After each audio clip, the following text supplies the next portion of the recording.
Thank you for joining us for today. Welcome to Come and See, your podcast for finding truth in a world of chaos. Brought to you by All for Jesus Living Waters Ministry. With host and founder Richard Case and co-host and retreat leader Kathy Ricconi. Today is our special guest day, where we will hear from a friend of the ministry who will share their insight and stories on truth in this chaotic world.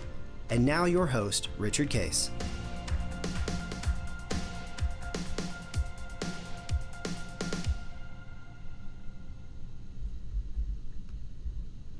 Well, good morning, everybody. This is Guest Thursday, and we have some special guests from New Hampshire, Justin and Andrea. I know they're great friends to you, Kathy, so maybe you'd like to introduce them, and then they can start sharing their story with us. Yeah, I am excited for everyone to get to meet you guys.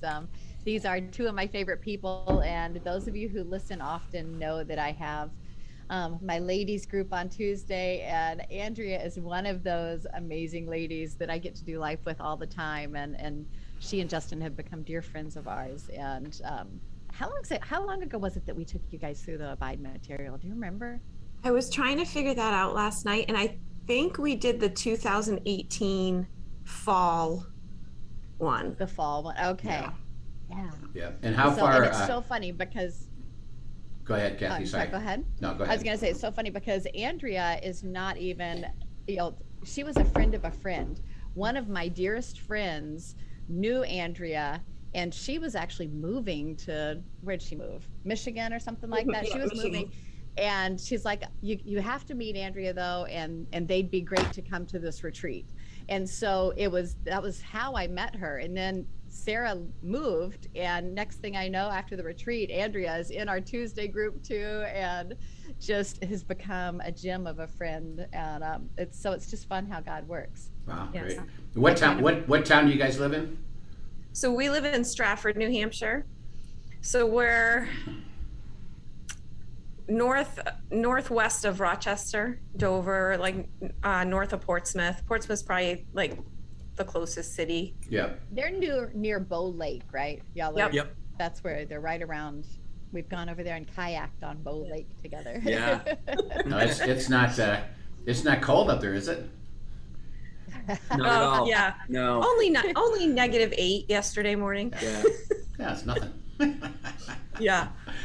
Yeah. Well, we are really look forward to having you share today. We'd like to have you start with telling the audience, each of you would share with us, how did you come to know Christ in your life? And you each can tell your story. You want to go first? You go. Go ahead. Well, I grew up Catholic, so my whole childhood was brought up in the Catholic Church, going to like CCD and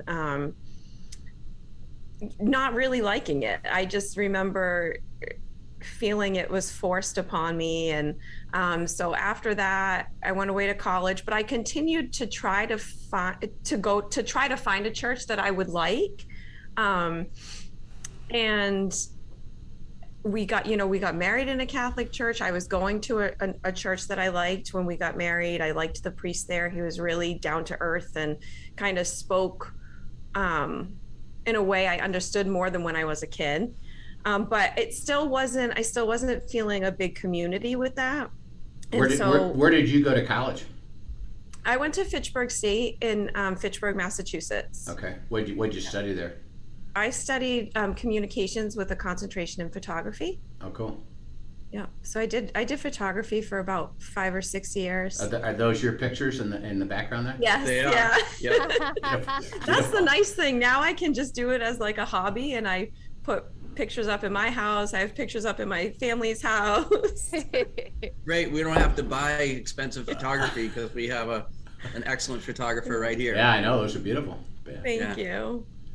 Yeah. So after a while, Justin and I, we had kids, and I said, I want to bring them up believing in God and in Jesus. But I still didn't feel like I had what I was looking for. And so we had been going to a Catholic church in Rochester for a while. And one Easter we just said, hey, Justin was like, let's go to this place. A friend of mine actually had gone to this church. And she's like, I think you'd really like it. So we went to their Easter service, and Justin was like, I like this. This speaks to me. And so we just changed churches, and eventually, like, it's a non-denominational church, very Bible based, and we just found good community there. And that's sort of where my relationship with Jesus took a turn, because it's just different. But then really, I have to say, I still didn't quite get it until the Abide retreat. No one had ever walked me through how you can hear from Jesus, how he can be in your day to day, and you can hear him and know what he's saying, until that retreat. And that retreat was life-changing for me, because I had tried through the years to like read the Bible and do a journal, and every year I would stop. Like, I would never do it daily. It just wasn't a daily thing. And since that retreat, I have like 4 journals filled. Beautiful. I miss my time with God if I don't do it. Yeah. We'll have you share about that in detail in a minute. And Justin, how about you? How did you come to know Christ? So I would classify my story as more of the prodigal son type of thing. I definitely, like Andrea, I grew up it wasn't really a religious home. My mom forced us to go to mass. I would just put it that way. So if mom's listening, hi mom. Sorry. But it was something that was the rule. You had to do this type of thing. So I didn't really, I always knew and believed that there was a God, or God was there. But it was more about, head knowledge and not really heart knowledge, I would say. I took a very, very big detour away from God in college. Where'd you go to college? I went to Fitchburg State as well. Oh, okay. Twice. Let's put it that way. And so I would say it's interesting because definitely, Andrea and I met in college, and I was struggling with addiction to alcohol for a very long time. And wasn't really into the whole go to church thing. Yeah. I'll just put it, that's probably mildly, I'll just leave it at that. Didn't really think, I thought it was a personal relationship. Wasn't really something I needed to be with a bunch of other people to do.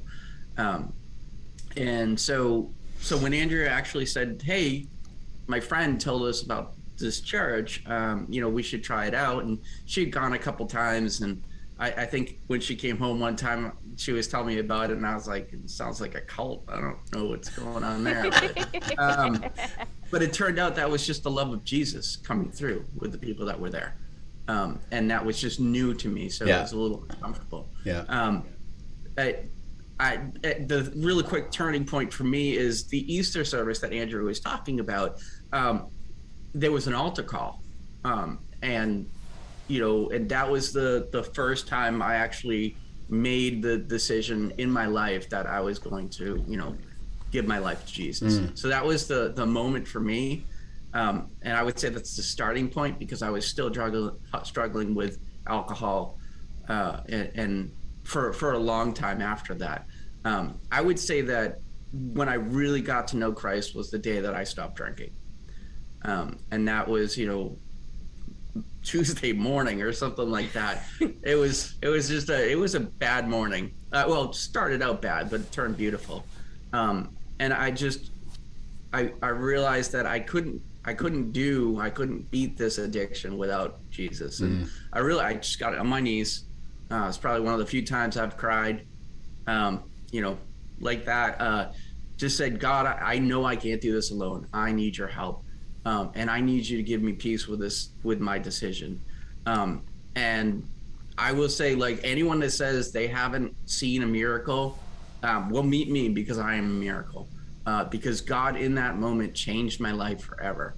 And I would say that's probably the moment when you say no. Like, Kathy, I know you love the Greek word, so that no that real strong knowing. I think that was the moment I really knew Christ, and I've been kind of walking with him. I've taken some side steps along the way, but I've been walking with him since. Now, when you said you want to be transformed, was that difficult as you started to then live a life without the addiction and without the issue? It wasn't. And I think the reason was that not only did I say, God, I need you to transform me, but I said, I also need peace with this decision. I need you to give me peace. And he did. I don't know why. I don't know why he gave me that mercy. But I say to people, like, that's part of the miracle that I talk about when I tell people about this, is that I have not had really an urge to drink in almost 7 years now, since I got on my knees and asked God to give me peace with decision. Yeah. He gave it to me. Yeah. He gave it to me fully. Yeah, it's beautiful. So cool. Yeah. So you're, and this is what Kathy and I talk about transformation is, so what you're telling us is you don't manage it, it's already been transformed in you. Yep. Yeah. And it's one of the things too, that until that happened in his life, until I saw that change, because he had been times before where he had stopped drinking to like train for a marathon or just stopped drinking for a few months, and it would be great, and then he'd always go back to it. So for me, I was kind of like, oh yeah, it's just one more time, where he's going to eventually go back to it. Yeah. And so until I really saw a change, I saw a big change, I feel like that's when my relationship with Jesus got stronger too, because I felt like if he could do that for Justin, it was also for me, it was for our family. Yeah. And when we went to the Abide retreat, it had been a few years that he had been sober, but Kathy very lovingly pointed out that I hadn't forgiven him. And so it was I think that was why it was such a huge breaking point in our relationship, and in my relationship with Jesus and my relationship with Justin, was just truly forgiving him for the way that the drinking was in our lives, and then letting it go and letting this be a new part of our marriage. And I feel like we have two separate marriages, like before drinking and after drinking, kind of like before Jesus and after Jesus almost. Yeah, sure. That's really what it feels like. Yeah. Tell us, go back a little bit. So you both went to the same university. Tell us how you met and what attracted you to each other, and how did that develop? I think we have very different stories here. So I said I went to college twice. First time I went, the college decided I needed a little more real world experience before I came back. So it wasn't until the second time that when I went back to college, that I met Andrea. And now looking back on it, obviously God had his hand in it. Now wish he'd done it a little less painfully, but whatever. What were you studying, Justin? I was studying, when I went back, I still studied political science. Okay. And so I went back, having been in a fraternity for a while, and I came back to school, and Andrea had known some of my fraternity brothers, some of my really close friends for a while. So basically, I think when she came, she saw me hanging out with him. She was kind of like, who's this guy? And I remember really distinctly, I don't think it was the first time I met Andrea, but it was really soon afterwards. We were talking and we were joking and stuff, and she walked away, and I turned to my buddy Eric and I said, I'm gonna marry her. I love it. And he was like, no way, dude, she's in a relationship. She's already basically married to some other guy. And I said, I don't know what it is, but I'm gonna marry her. I love it. I can't tell you how I know that. I just know that. So that was kind of how I knew that she was the one. Yeah. How about from you, Andrea? How's from your perspective? It was very different for me. I am a very guarded guarded person. So like, even though like I thought he was funny and I thought he was nice, and I was in a relationship, and then, but it was long distance. I ended that relationship and him and I started dating, but I wasn't sure. I just wasn't sure still. Like I was like, oh, I had been with that person for a while. And so it was very confusing for me. Like I think, and Justin knows this, like I don't know. I don't even know if when we got married, I was really ready. Like, I don't know. God was just, he was just having me do what he wanted me to do, because I didn't really know. Like, I just was very confused as a young woman and struggled with depression. And so like I said, I feel like the past like 5 to 7 years is more like our marriage than anything before that. Which how long did you while you were at school, how long did you date before you got engaged and then married? we dated about 4 years and got married like a year after. Yeah. Okay. Like, so 5 years total, I guess. So you both had graduated from school and Yep. were working and Yep. got married. Now, how many years have you been married now, and children? How about children? It'll be 20 years in September. Well, And we have 3 kids. We have a 17-year-old, a 14-year-old, a 10-year-old, and we have a little foster child right now. It was a new addition. He's Yeah. new. In the Yes. last few months. Yeah. Yeah. Super exciting. that's the one that you had to drive to school today, Justin? Yes. Yeah. Yeah. Exciting is a word for it. Exhausting is another word for a 4-year-old, especially after having a 10-year-old and not remembering what a 4-year-old's What energy. toddlers were like. Yes. Yeah. Yeah. What's your oldest age? Is it 10? 17. 17. Oh, well then tell the 17-year-old to start driving these kids around. Exactly. She's too busy with her own life, Yeah. right? She has her license and works and has a lot of extracurricular activities. So they're like Good kids. ships passing in the night with our 17. Yeah. I can It does appreciate drive that. the 14-year-old to school and Yeah. stuff. So that's Okay. very helpful. All right. They get along well. So yeah. that's good. So You will have to eventually share a little bit of the story that led you guys to fostering, because that's been a beautiful story. for Yeah. sure. yeah, we'll have you talk of about that in abiding, terms yeah. of discernment. But Andrea, you said when you went to the abiding retreat, God spoke to you about forgiveness. Talk a little bit about that process of, okay, I received that, and then how did you abide into that to receive and have God? This is the beauty of God's life, is He said, well, I know something about you that I want to heal up, and I for you and for your marriage, which you received it. But talk about that. How did that come about, and how did you process that to actually get to not knowing about forgiveness, but actually had forgiveness?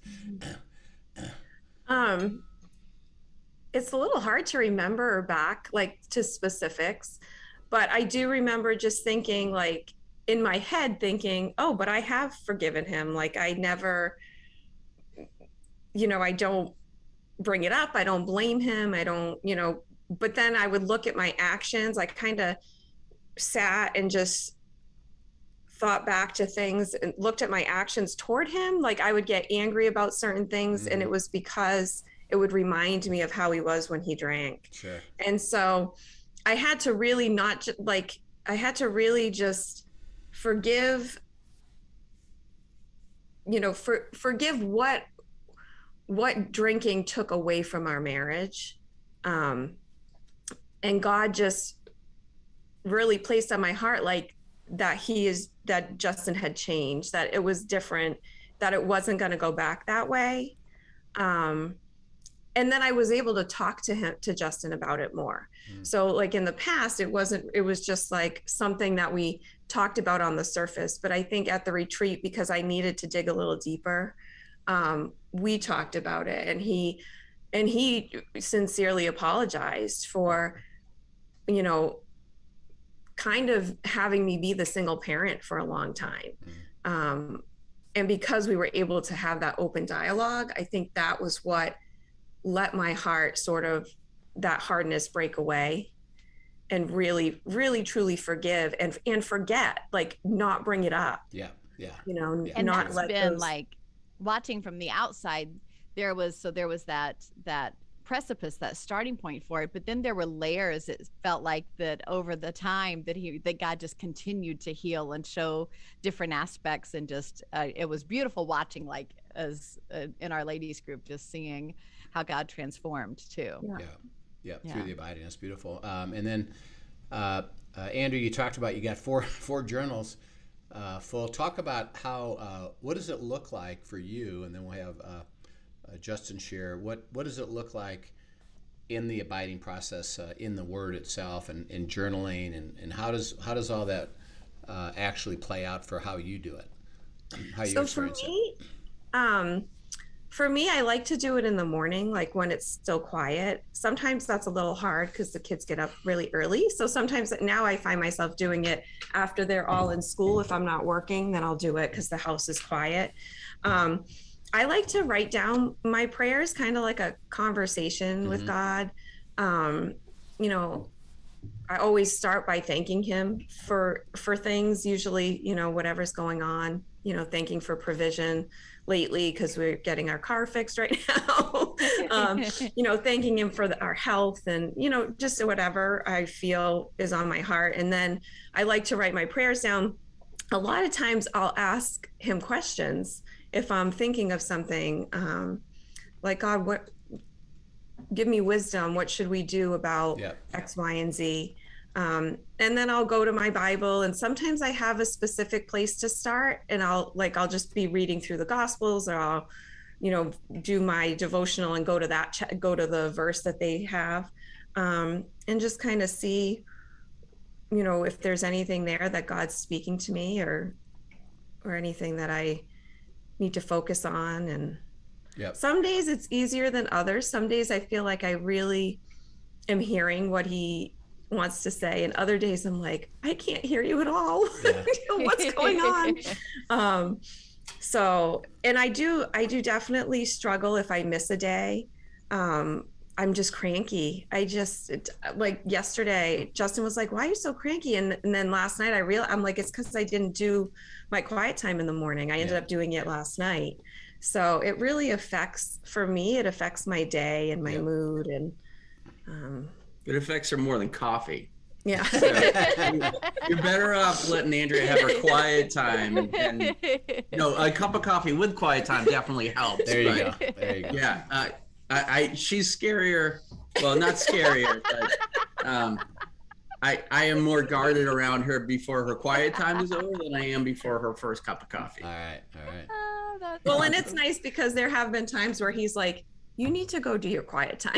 And then I'll go upstairs and I'll do it. And I appreciate that, because I feel, especially now, I feel like I'm giving a lot, and I need to be filled again, you know? Yes. Absolutely. Yep. How about you, Justin? What does it look like for you?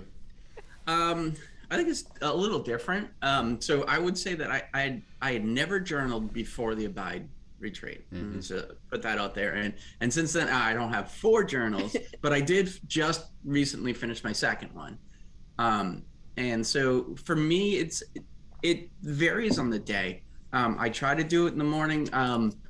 Before this whole COVID thing, I don't know if you guys have heard of this COVID thing, but before that, what are you talking about? Yeah, exactly. Is there something going around? Yeah, you can probably Google it. Okay. So we'll check it out. Before that, I was in a really good regimen. I would go to work, I drive to work, grab my cup of coffee from 9 to like 9:50, 9:30 every day. I would sit in the cafeteria and do my quiet time and do my abiding. So that part of it was great. And then I stayed home, and my regimen, my routine got completely messed up. So I find sometimes I'll be doing my abiding at night. It's really when I can fit it in. I try to do it in the morning, but it doesn't always work. So for me, when I get into the Word, and I will say Andrea is an inspiration. She is much more regular than I am. I'd love to say I do every day, but the honest part of it is that I don't. I want to do it every day. I have the good intentions, but it's probably every other day, something like that. So for me, I get into the word. I usually try to start out with some music. I kind of borrow that from Kathy and Dan. It really helps me get in the mood. So I have a little playlist on my phone for worship. So listen to a couple of worship songs, kind of get me thinking about that. And I usually start off by apologizing and repenting. That's usually where I start. I feel like that for me, I always feel like saying, God, I'm so sorry. And thank you so much for the mercy that you've given me. So that's usually where I start, and I'll just dig in.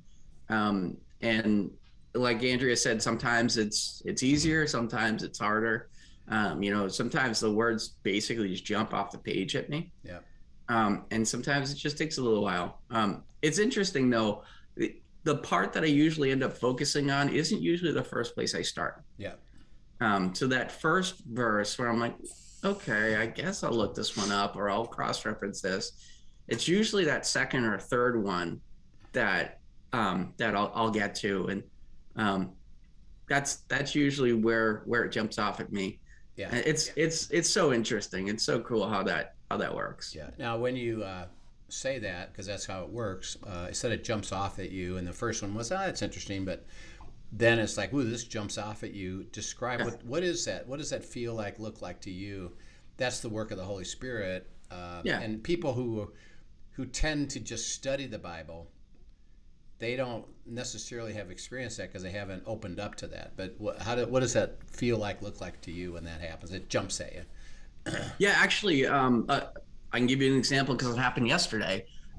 So I was reading a plan that Andrea had invited me to a Bible app. We'll leave it at that.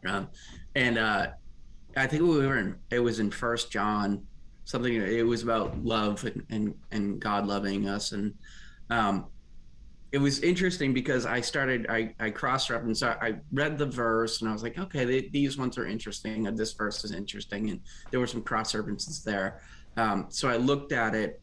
So it was, a couple of two references. First one, I kind of went to the next. I can't remember what the verse was. And I was like, okay, all right, that kind of makes sense. And the second one was kind of jumping out at me. So I read that, and I think it was in First Thessalonians. I don't have my journal next to me, so I can't tell you exactly. But what was interesting is that it was like verse 9. And verse 9 didn't really do it for me, but I kept reading, and I got to the verse, I think it was verse 11. I was like, whoa, okay, this is the verse that God's telling me about. It was about leading a quiet life. Yes. Which was really interesting, because I feel like God was saying, hey, you got a lot of distractions going on right now. You need to get back to your first love. You need to get back to me and relying on me, and don't worry about all the extra stuff that's out there in the world. Oh, beautiful. That's great. Yeah. So that was kind of the yesterday's thing. Definitely, like I said, verse 9, I feel bad saying sometimes you're going through the Bible, okay, yeah. And then boom, like verse 11 was just like, it was just like it, I don't know, jumped off the page at me. And it was like, this is the verse that you're supposed to be focusing on today. Yeah. What it's called is actually even labeled in the scripture as the quickening of the Holy Spirit. And then you receive that, like, ooh, look at this, which you did. And then God said, hey, by the way, do you understand what this is about? Hey, this is about you. And I have something to say about that. And he says, abiding is the relationship. It's receiving what he has to say, lead and guide us into, and the best, none better. So it's beautiful. Kathy had mentioned you went through a process of discerning God's will about even taking on a foster kid. Maybe you could share about that. How did that come about, and how did God lead you to that place where you both saw that this was God's will for you? This was a fun journey to watch. It was a long, because it was over a long period of time. Yeah, it's been a good couple years. For a long time, I'd say I mean, since I was younger, really. I met this woman who did foster care. She was an adult. She was my mom's friend, and she had 4 teenage kids, and then she had 3 little boys that she was fostering. And I just thought, I was only 8, and I thought that was just the best thing ever. They were so cute, and I could just go over and love on them and play with them. And I just thought it was amazing that she did that. So for years, I've always thought it in the back of my mind, that would be something I would want to do. And I had brought it up a couple times to Justin, and he was always like, no way, I don't want to do that. So I would pray like, for God to soften his heart to the idea. I prayed that for a long time. And then I kind of gave up. I was kind of like, well, maybe that's just not what the plan is. And then not too long after that, Justin said, I've been thinking about you wanting to do foster care, and I think we should look into it. And I was like, what? Like, I'm so surprised. And I actually think I said, well, I don't know if I want to anymore. Like, I think so we prayed about it, and we did. We felt like God was telling us, we have this home where we could bring another child or 2 children, and we have the capability. So we started going through the process, and then first we had a friend from the church who needed a place to stay. So we moved rooms around. You have to back up and tell that whole story, because I remember sitting on the outside and watching some of we moved some rooms around, and we had a spare room, and this woman from church needed a place to stay. So we had this woman come stay with us. I think she was here 5 or 6 weeks. Yeah. Her and her cat lived in that room. And it was really, God did a lot of work on me with her here, because we didn't really know her that well.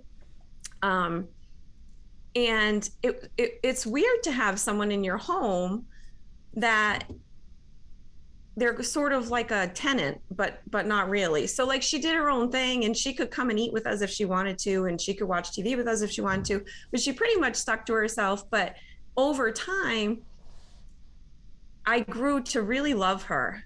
And even now, she volunteers where I work sometimes, and I don't always get to see her, but she'll text me or I'll text her. And God really changed my heart with her, because like I said, I'm pretty guarded, and it took a lot for me to have her here. And I remember talking about it in the women's group, and the ladies really saying, like, maybe God's preparing you to let other people into your home. Like, maybe this is the first step.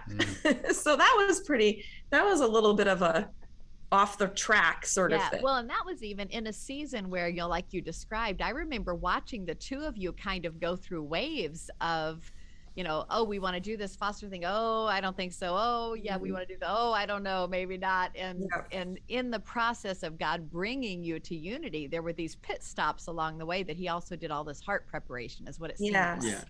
Yeah. So that was like the first thing was Amy coming to stay. And then she left, and then COVID happened. So we still had that empty room.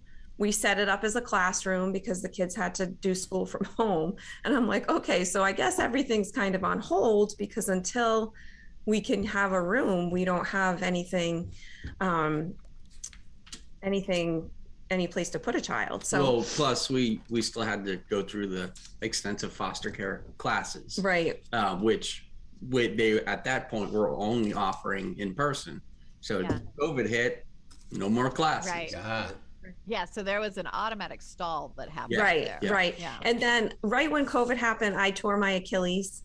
I had to remember that. So many stories. I had to have surgery, and I literally was like, so, and I remember this clear as day, saying to you, Kathy, when we were meeting, I said, if this had happened to me even a year ago, it would have been such a tragedy. What's the word? Travesty. Travesty. But I really took it as God saying, listen, I'm slowing the world down, but you're still not slowing down. So I'm going to slow you down. And because I couldn't do anything, I couldn't even walk. Like, I had to be on crutches. I was in a boot. I had to have surgery. So for 3 months, I'm sitting here in a chair. Like, I would sit outside in a chair and read a book to my son. Like, I'd be like, okay, let's go read. Like, this is your reading time during school. So that was definitely God just slowing me down. I don't know. So that kind of slowed. So after I recovered from that, we started talking about foster care again, and we were doing our classes. We did them online. Yep. And we had decided, and I don't think we asked God about this, but we kind of decided after talking about it that we were going to do just adoption. So we weren't going to do foster care. We were just going to get kids that were already ready to be adopted and in the system, and we would have just adopt. Yeah. But for some reason, that wasn't really sitting well with us. Yeah. And then tell them you went to a men's retreat, right? Yeah. So exactly. We had decided that we wanted to do adoption, like towards the end, like at the end of foster care, because it was more comfortable for our family, or because we felt like it was a safer way. And we had best intentions. We were thinking about the kids and how are they going to react and all that stuff. And I was at a men's retreat, just digging into the Word. And I can't remember what Bible verse, or if it even was a Bible verse, but I was just spending some quiet time with God.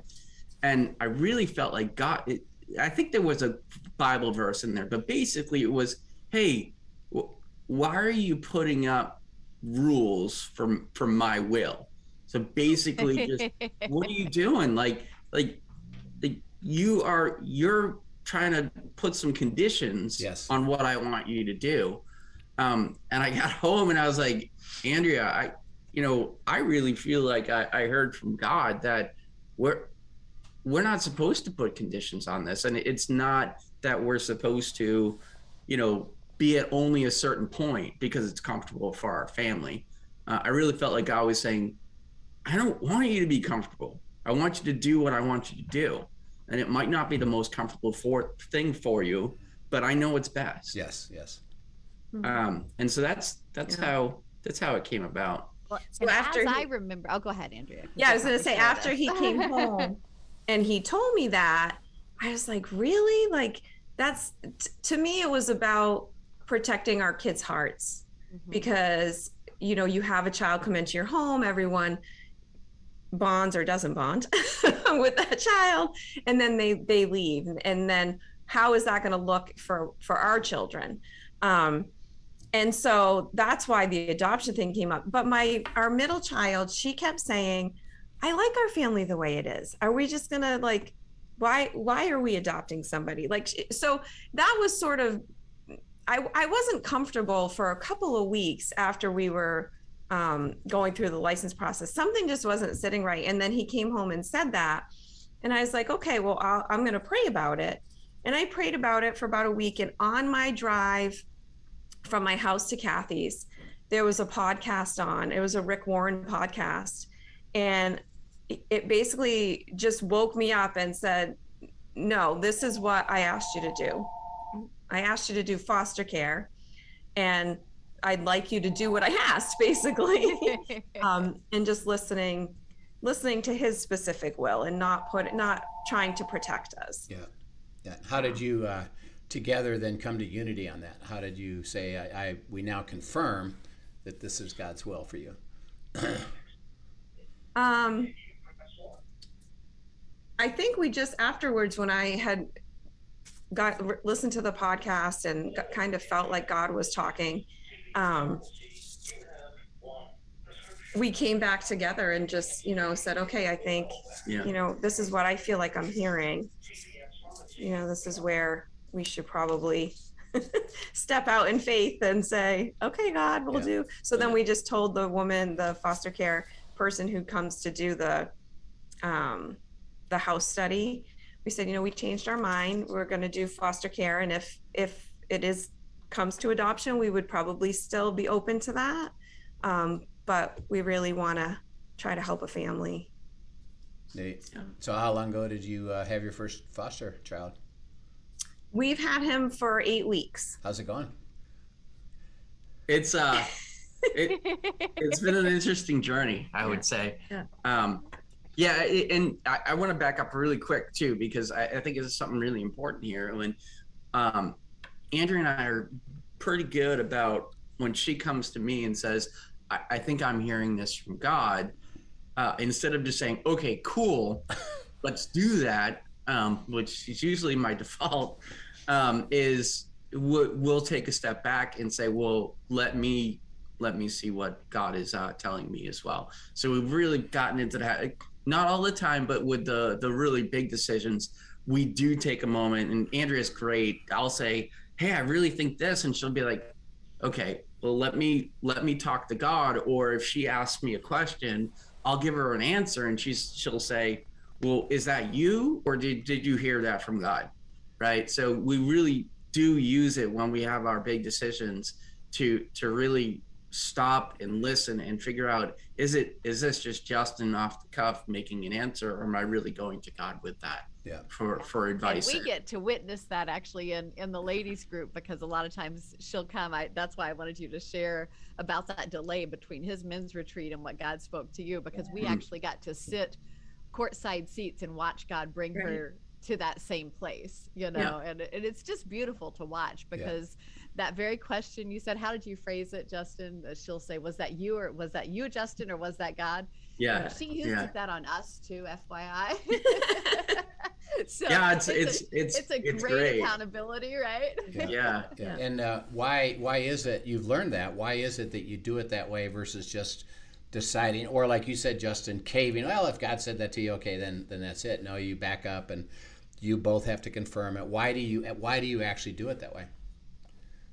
I think we do it that way because we want to be doing what God's asking of us, and I think it's so easy to just make plans and just keep going, and everything's going good, and you think it's what God wants, but then you still need to check. I feel like I want to check in and make sure I'm still doing what he's asking. Yeah, and what you say is, the reason is that, well, you want God's will, which is best and none better, and that he uses each of you to move it forward and to say, well, here's something I thought about, or I have a perspective, and you stay with it. What you've described is you stay with it until you both get confirmation in the Spirit, and then together we now know God's will, and we're ready to fulfill it, because it's going to be best. And again, best means it's going to fulfill His purpose and bring you great joy, even during the potential stuff, like it may not be that comfortable. So I'm sure you're going through all kinds of interesting stuff, now that you've done it, that you're finding out how to now do this in a way that keeps your joy and your family joy, and try to help this kid. So. And that unity is also that place of confidence, I think, of, okay, when things, like Rich said, when things do get tough, knowing, okay, God led us to this, so we absolutely know He's going to bring us through it, and He's got fruit from it. And sometimes that is what sustains us through the difficult parts of, your high energy level house right now. And I feel that throughout this 8 weeks, like there'll be days where I'm just like, I don't have patience. I can't do it. But those are the days I feel like Justin is good and he's even keel. And then the days he can't do it, I have it.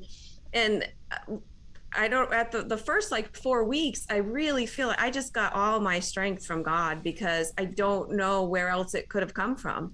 Because you had to just keep going and keep being patient and keep just trying to give love. And so it's definitely been really leaning on Him. Like even this morning, my devotional was about the hope. May God give you His joy and peace, and find hope in His faithfulness. Right. And I needed that this morning, because my joy and peace have been struggling. I struggle in the winter, but it's hard. So when I read that this morning, I was like, okay, God, thank you. I needed that this morning. Yeah. Stay with it. Yeah. Yeah. Well, that's a beautiful story. And Kathy, do you have any other perspective you want to add from your side of what you saw? Not really. It's just been it's really been a fun journey to watch, honestly. And I think just the reason I wanted you guys to share the foster story in particular is that it wasn't a short journey. from our perspective, we've been watching this journey for a couple of years, really, of God. I know longer for you, Andrea, but as an outsider, a friend on the outskirts of it, watching it kind of seesaw, and him laying it heavy on your heart and then not so much on Justin's, and it would go back and forth a little, and then he'd tweak some things and put a guest in your house and suddenly have you redo a room, and and we all got this front row seat to God moving puzzle piece by puzzle piece. And then suddenly, almost like in a whirlwind, it felt like, from an outsider's perspective, it was like all this preparation, and then all of a sudden, he brought unity, and it moved like that.